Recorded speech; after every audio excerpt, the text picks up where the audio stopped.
I'm doing my presentation on the Dominican Republic. That's their flag in the bottom right corner. Just some facts about it. It's about 48,000 square kilometers, which, to put that in perspective, is about the size of Vermont and New Hampshire combined. It has a population of 10.7 million. That was in 2020. The capital city is Santo Domingo.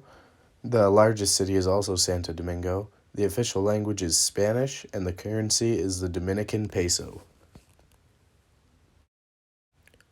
This slide is just a map of where the Dominican Republic is.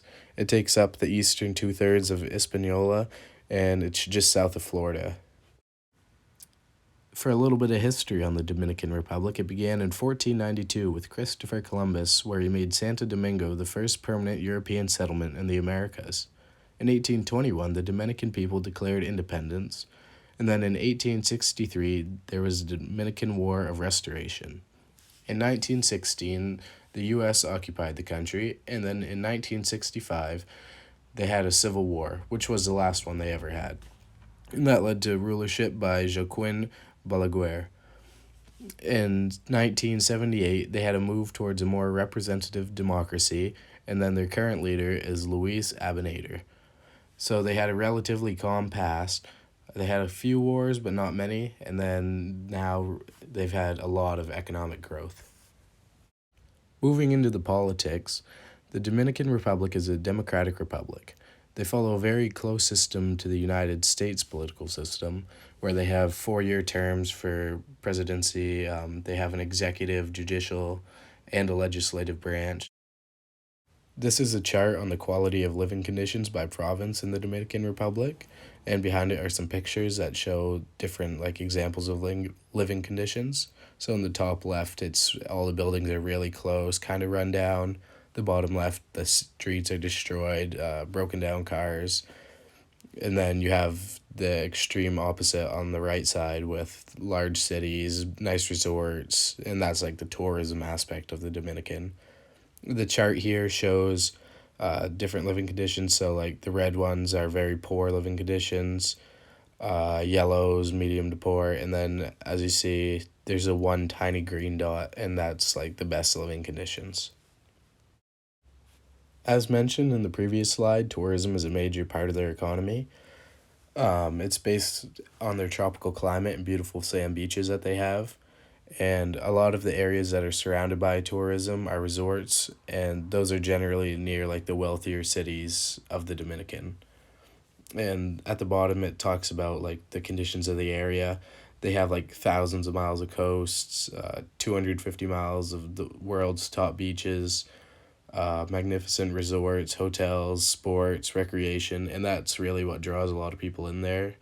But the areas away from these beaches are not necessarily in the best condition. Some of them aren't bad, but some of them are also very run down. This is just a picture of some of the beaches that they have. As you see, they're really sunny, wide open.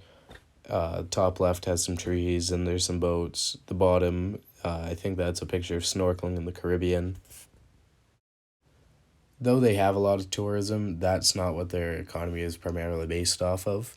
There's a lot of imports and exports that they deal with, especially dealing with the United States. Cocoa, manufactured goods, jewelry, sugar, gold, silver, coffee, tobacco, meats. Those are just some of them. I know they have a lot of gold mines there too, so that's was one thing I found that was interesting. And then for imports, they have to import a lot of petroleum, cars, and other raw materials that they can't get on the Dominican since it is an island. As I mentioned in the slide that showed the chart of areas by living conditions, poverty is an issue, and they increased to 14.2% in 2020. COVID caused extreme job loss in the area, with over 40,000 jobs being lost. And on top of that, extreme weather like hurricanes, floods, earthquakes, they're all really harmful to their economy since a lot of it's based on agriculture and gold mines, that type of deal. But they currently are experiencing a lot of economic growth, and they plan to be high income by the year 2030. There's a lot of unique culture to the Dominican. For their music, that's one of their big things, and they use merengue and bachata. and those are both popular music genres in the Dominican. Merengue is a fast paced dance type music based on like classic or traditional music of the area, and bachata is a type of music with heavy guitar influence. It generally only has like one person singing with lead vocals and then a lot of like background music and maybe some guitars. After music, I went to look at some of their foods. A lot of it has like Spanish, indigenous Tiano, and African influences, as well as some Middle Eastern influenced dishes. They have a heavy usage of like meats and starches, and a lot of like rice, beans, meat, plantains. They're not very vegetable based, but they do use a lot of vegetables for flavors. So you wouldn't see necessarily a side of vegetables, but it would be just something to add flavor to their dish. And so on the top you have bandera, and then in the bottom right you have Dominican mango, which is one of their main dishes. Baseball is a big pastime in the Dominican. It's also called pelota. Some see it as a pastime, some do it just for fun, and some do it as hope for like a better future. They're really in ties with the MLB in the US, and a lot of MLB players actually came from the Dominican. Some of those players are Sammy Sosa, Pedro Martinez, David Ortiz, Robinson Cano, Bartolo Colon, and not only like sending people over, but they also have six professional teams in the Dominican itself. So, and after baseball, you have like their celebrations of religion. For religion, it's primarily like Christian, with a majority of them being Roman Catholicism, which is about 78%. They have a lot of festivals as well that celebrate like famous Dominican people from their history, and a lot of religious events as well.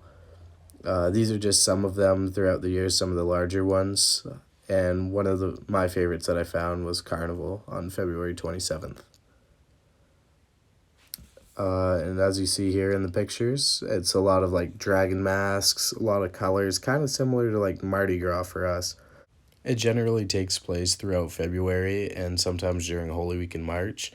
And it's a lot like Mardi Gras with like the dances, parades. There's a lot of loud music, flashy costumes, street events, and it's for all ages too. So it's a really fun event to go to from what I've seen.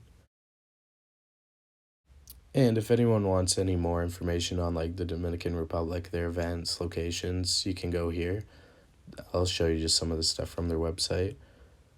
As you can see, like there's some of their beaches down here that talk about some of their events, whale watching. There's a beach right there. Scrolling up, you see like experiences, their country, locations, all sorts of beaches, areas, cool touristy spots. You can't really go to like the non-touristy spots, but shopping, casinos, just everything big there. Landscapes, baseball at the bottom. And then these are just some of my citations for it. That's all.